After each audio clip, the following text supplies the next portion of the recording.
અરવલ્લી જિલ્લાના મોડાસા નગરપાલિકાનો અંધેર વહીવટ હવે સામે આવ્યો છે। જી હા, લાખો રૂપિયાનો ખર્ચ છતાં સરકારી સંપત્તિ બિનઉપયોગી બની રહી હોવાનો ચોંકાવનારો કિસ્સો સામે આવ્યો છે। મોડાસા નગરપાલિકા દ્વારા અંદાજે 50 કરોડ રૂપિયાના ખર્ચે બનાવવામાં આવેલ મેરેજ હોલ આજે શોભાના ગાંઠિયા સમાન બની ગયો છે।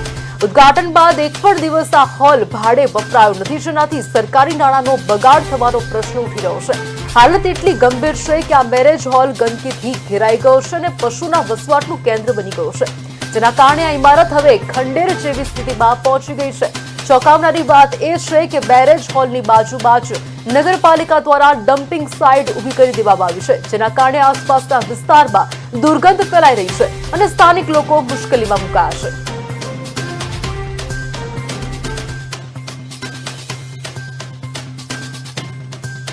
નગરપાલિકાનો એટલો ભ્રષ્ટ વહીવટ છે કે નગરપાલિકાના સત્તાધીશો દ્વારા લાખો રૂપિયાનો ખર્ચ કરી અને આગળના ભાગેથી કચરો જે પાછળના ભાગે મૂકવામાં આવ્યો છે, નાખવામાં આવ્યો છે, જેના કારણે એટલી બધી ત્યાં ગંદકીનું સામ્રાજ્ય છે કે આસપાસના લોકો પણ ત્યાં રહી શકે એમ નથી।